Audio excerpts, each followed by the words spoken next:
சாய்ராம், ஜெய் சாய்ராம். என் அன்பு கண்மணியே, இன்று என் பிள்ளையைக் காண இனிப்போடு வந்திருக்கிறேன் உன் இல்லம் தேடி. உன் இல்லம் தேடி உனக்கு இனிப்பான செய்தியை தர வந்திருக்கிறேன். விரைந்து வா, வந்து பெற்றுக்கொள். நீ கேட்கும் நொடியிலிருந்து நீ கேட்காததையும் பெறுவாய். என்மேல் முழுமையாக நம்பிக்கை வைத்து உன் கைகளை என் முன் நீட்டினாலே போதும். நீ கேட்காதது அனைத்தையும் அள்ளி அள்ளி தர உன் சாயப்பா காத்து கொண்டிருக்கிறேன் என் பிள்ளையே. எப்பொழுதுமே சாயி சாயி என்று சொல்லிக்கொண்டு என் வரவை எதிர்பார்த்து கொண்டிருக்கிறாய் அல்லவா? இப்படி என்மேல் பாசமாகவும் அன்பாகவும் இருக்கும் என் பிள்ளையை பார்க்க நான் வராமல் சென்று விடுவேனா? பிள்ளையை பார்க்க வரும் பொழுது வெறும் கையோடு வர மனமில்லை எனக்கு. உனக்கு இனிப்பான செய்தியை வந்திருக்கிறேன் எடுத்துக்கொண்டு பெற்றுக்கொண்டு சந்தோஷமாக வாழ் என் குழந்தையே. எப்பொழுதுமே இப்படித்தான் சொல்லிக்கொண்டே இருக்கிறீர்கள். ஆனால் காக்க வைப்பதில் உங்களுக்கு அப்படி என்ன சந்தோஷம் என்று நீ என்னிடம் கேட்கிறாய். கண்மணியே, காத்திருப்பதன் பலனை நீ அறியும் பொழுது நீயே கண்கலங்கி விடுவாய். அதற்கான காரணம் உனக்கு புரியும் பொழுது உன் மனம் அதை ஏற்றுக்கொள்ளும் மனப்பக்குவத்தோடு இருப்பாய். உனக்கு வரும் விமர்சனங்களை ஒருபோதும் காதில் வாங்கிக் கொள்ளாதே. அது நல்லதாகவே இருந்தாலும் தீயதாகவே இருந்தாலும் அதை உன் மனதிற்குள் ஏற்றுக்கொண்டால் உன் வாழ்வில் நிம்மதி இருக்காது. உன்னை பற்றி குறை கூறுபவர்கள், உன்னை விமர்சனம் செய்பவர்கள் கூறிக்கொண்டே இருக்கட்டும், செய்து கொண்டே இருக்கட்டும். கலங்கிய விழிகளோடு உன் வேண்டுதல்களுக்கான பதிலை எதிர்நோக்கி காத்து கொண்டிருக்கிறாய் உன் சாயப்பாவிடம். இதோ உனக்கான ஆசிர்வாதத்தை அளித்து விட்டேன் குழந்தையே. உன் இல்லம் தேடி இனிப்பான செய்தியோடு வந்து விட்டேன். இனி அனைத்தும் சரியாகிவிடும். தீர்க்கமாக நம்பு. உன் வாழ்வு உனக்கான வாழ்வு. என்னால் முடியும், கண்டிப்பாக முடியும் என்று சொல்லிக்கொண்டே போராடு. உன் வாழ்க்கையில் மிக எளிதாக நீ வெற்றியடையலாம். நிச்சயமாக உன் வாழ்வில் நீ ஜெயிப்பாய் குழந்தையே. எல்லாம் நல்லபடியாக உன்னை சூழ்ந்து மங்களங்கள் உன் வாழ்வில் குடிக்கொள்ளப் போகிறது. செல்வமும் சுபிக்ஷமும் நிலையில்லாதவை. அதே போல இந்த உடல் அழிவிற்கும் மரணத்திற்கும் உட்பட்டவைதான். இதை உணர்ந்து இந்த உலகத்தில் உள்ள அனைவரிடத்திலும் அனைத்து பொருட்கள் மீதும் இருக்கும் பற்றை விட்டுவிட்டு உனது கடமையை செய்து கொண்டே இரு. எதிர்பார்த்து வாழும் ஒவ்வொரு நிமிடமும் ஏமாறாதே. உன்னுடைய கடமையை தைரியமாக செய்து கொண்டே இரு. நிச்சயமாக உன் வாழ்வில் நீ வெற்றியை அடைந்தே தீருவாய். இதுநாள் வரை உன் மனதில் போட்டும் குழப்பும் பிரச்சனைகள் எல்லாம் சரியாக போகிறது கூடிய விரைவில். எனவே கலங்காமல் இரு என் குழந்தையே. விரைவில் உன் வாழ்வில் அதிசயம் நடக்கும். நீ நினைத்த எண்ணத்தை நிச்சயமாக உன் வாழ்வில் அடைவாய் என் குழந்தையே. உன்னுடைய மனம் தேவையில்லாமல் இப்பொழுது அலைப்பாய்ந்து கொண்டிருக்கிறது. மனதின் வேலையே சலனமடைவதுதான் குழந்தையே. விட்டுவிடு.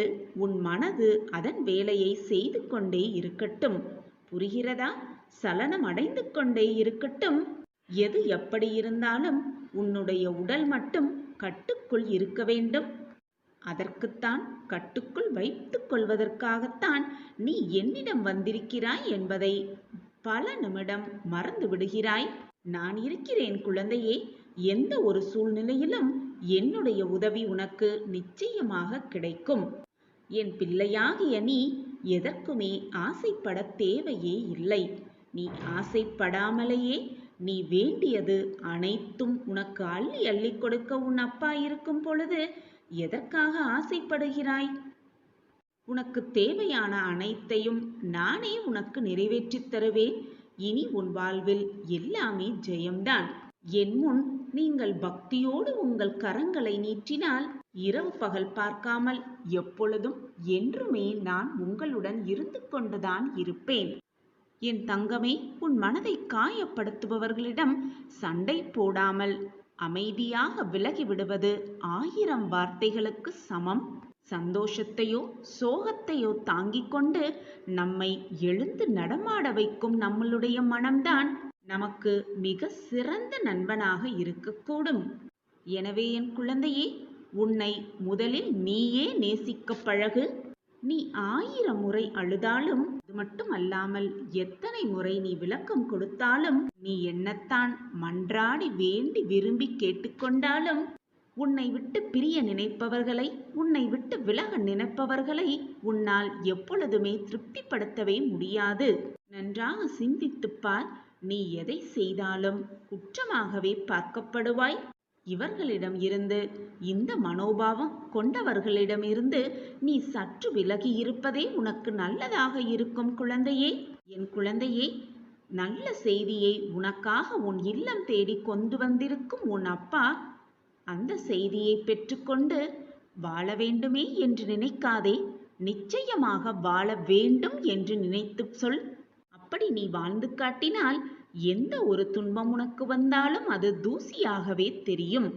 உன்னை வழிநடத்த நான் இருக்கும் பொழுது நீ நிச்சயமாக வாழ்ந்தே காட்டலாம், ஜெயித்தே காட்டலாம்.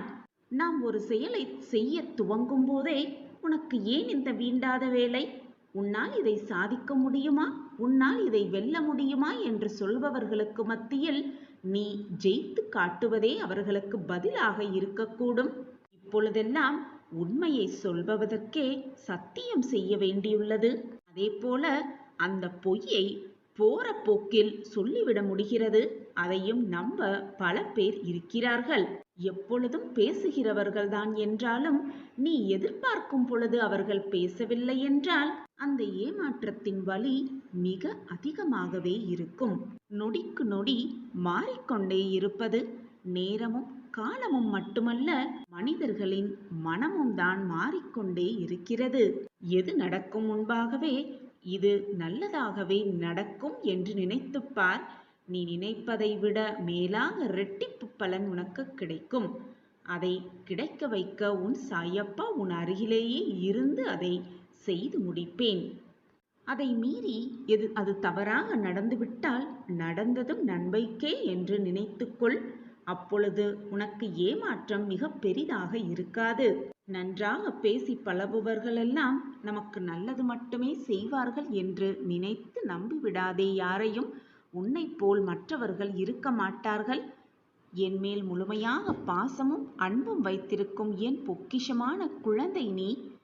தேடி கிடைத்த பொக்கிஷம் நீ. நீ உன்னுடைய குணநலன்கள் வேறு யாருக்கும், உன்னை தவிர வேறு யாருக்கும் இருக்கவே முடியாது. எதை செய்தாலும், எதை செய்ய நினைத்தாலும் அதை எப்பொழுதும் நம்பிக்கையோடே செய். நம்பிக்கையோடு செய்யும் எந்த ஒரு விஷயமும் நிச்சயமாக நடந்தே விடும். என்னுடைய அனுமதி இல்லாமல் யாரும் என்னை காணவும் முடியாது, என்னை தேடி வரவும் முடியாது. அதேபோல் என்னுடைய அனுமதி இல்லாமல் நான் யாரையும் தேடி செல்லவும் மாட்டேன். நான் தேடி கண்டுபிடித்த பொக்கிஷம் நீ. உன்னுடைய நல்ல எண்ணங்களும் நல்ல செயல்களும் எனக்கு தெரியாமல் இல்லை. உன்னுடைய உயர்ந்த குணமும் எனக்கு புரியாமல் இல்லை. நீ புண்ணியம் செய்த பாக்கியசாலி.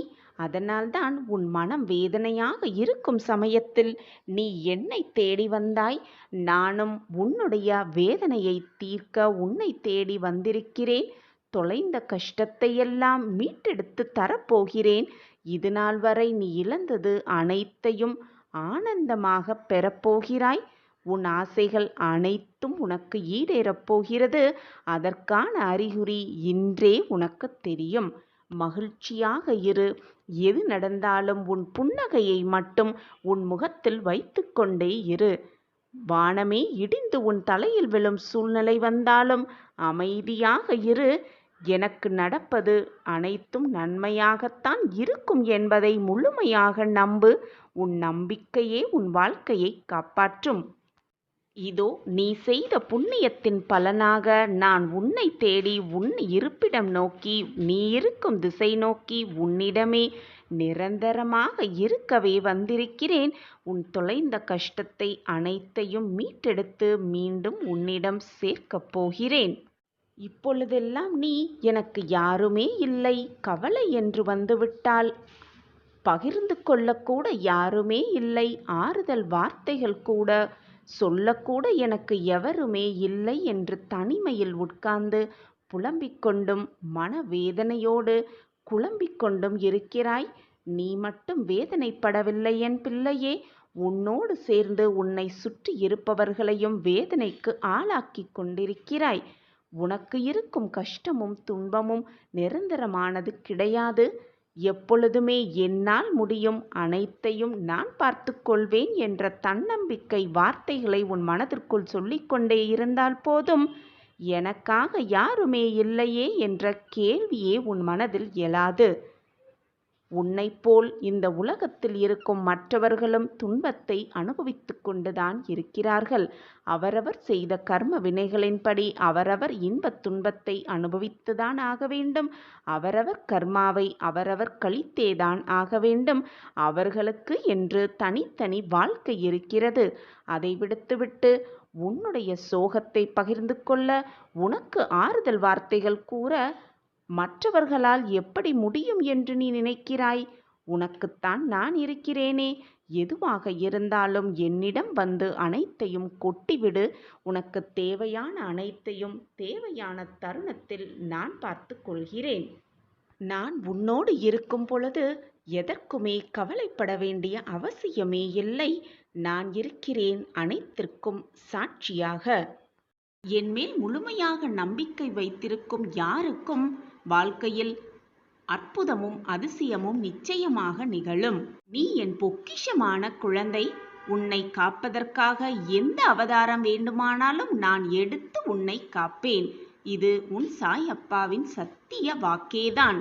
தடுக்கி விழும் சமயத்தில் நான் உன்னை வீழ விடமாட்டேன்.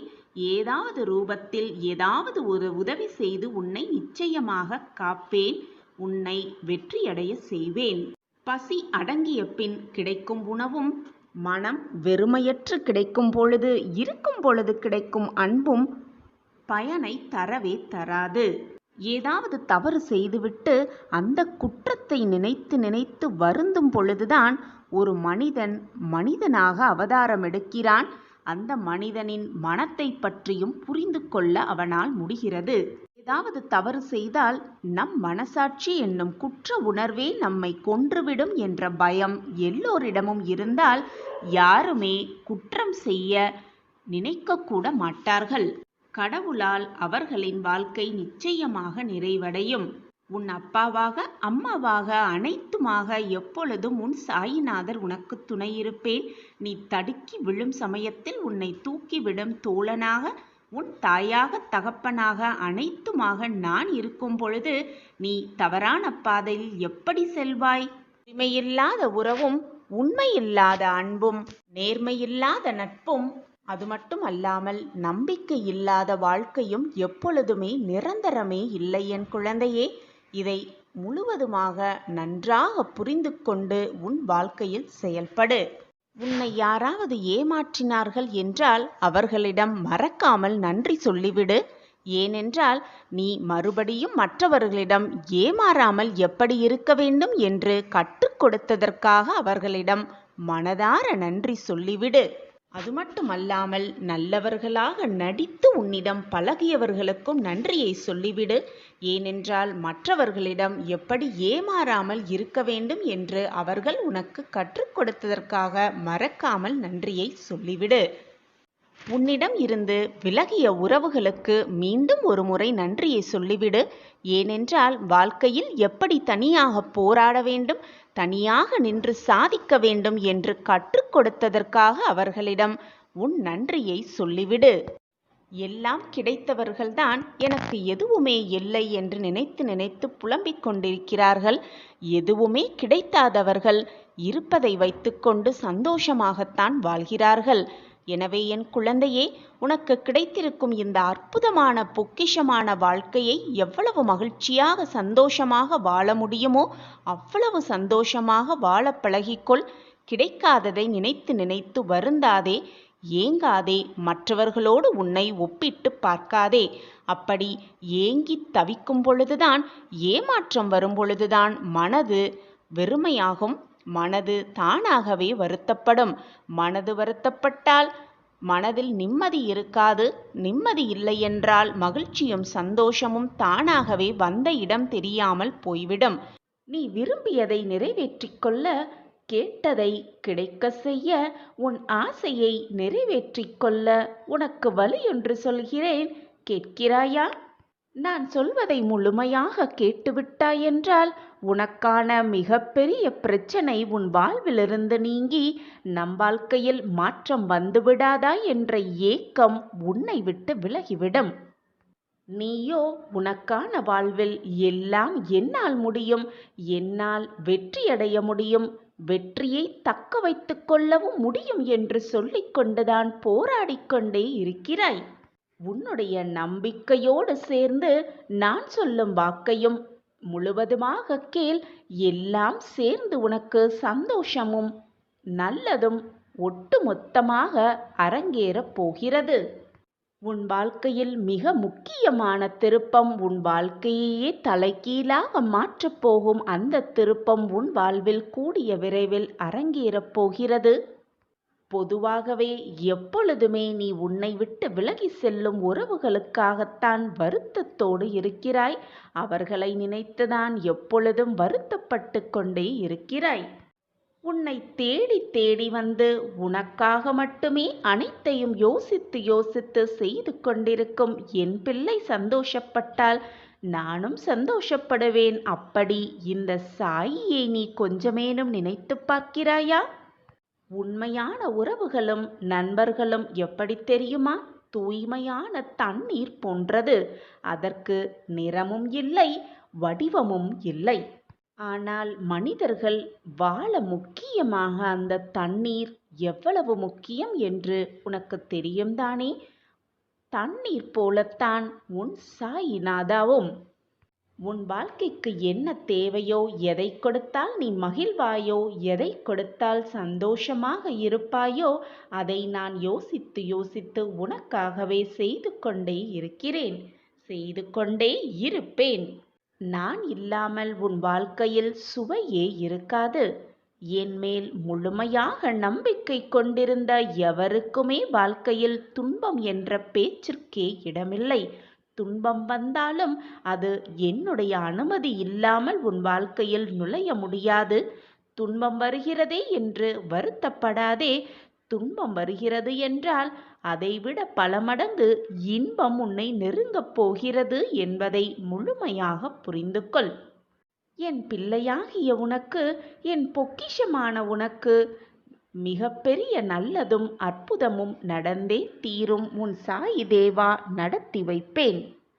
முதலில் உன் வாழ்க்கையில் என்ன நடக்கிறது, ஏன் நடக்கிறது, எதற்காக நடக்கிறது என்பதை தெளிவாக புரிந்து கொள்ள முயற்சியாவது செய். அப்பொழுதுதான் நீ வாழ்ந்து கொண்டிருக்கும் இந்த வாழ்க்கையை எப்படி உனக்கு ஏற்றாற்போர் வாழ்வது, மன நிம்மதியாக அந்த வாழ்க்கையை வாழ்வது என்பது அப்பொழுதுதான் உனக்கு தெள்ளத் தெளிவாக புரியும்.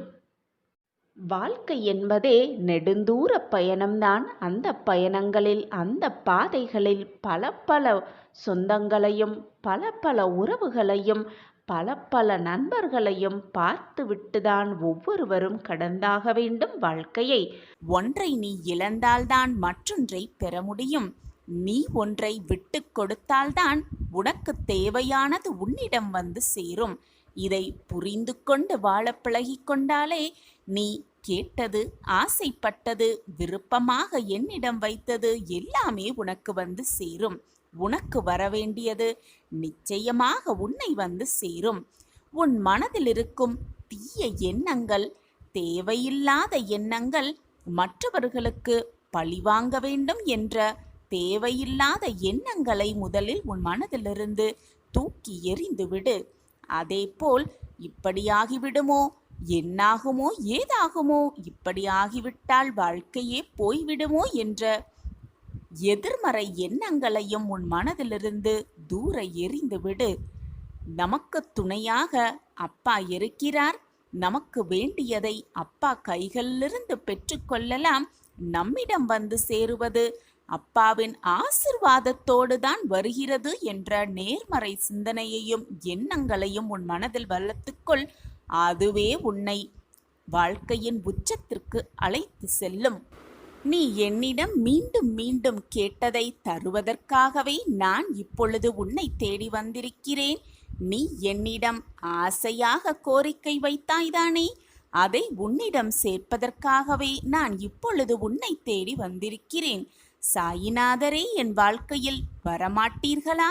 நல்லதை நிகழ்த்த மாட்டீர்களா? மாற்றங்களை உண்டு பண்ண மாட்டீர்களா என்று நீ என்னிடம் கேள்வியாக எழுப்பிய அத்தனை கேள்விக்கும் பதிலாக இப்பொழுது இந்த நொடி உன்னை தேடி உன்னப்பா வந்திருக்கிறேன். என்னை தவிர்த்து விடாதே என் குழந்தையே. உனக்கான ஆச்சரியம் அற்புதமாகவே காத்து கொண்டிருக்கிறது. என்னை வரவேற்று தேவையான அனைத்தையும் வரங்களாக அள்ள அள்ள பெற்றுக்கொள். உன் அப்பா சொல்வதை கேட்டுவிட்டு அதன்படியே நடைபெறு. அதன்படியே உன் வாழ்க்கையில் செயல்படு. உன் வாழ்க்கை நீ நினைப்பதற்கு மேலாக எல்லாம் உனக்கு சுபமாகவே இருக்கும்.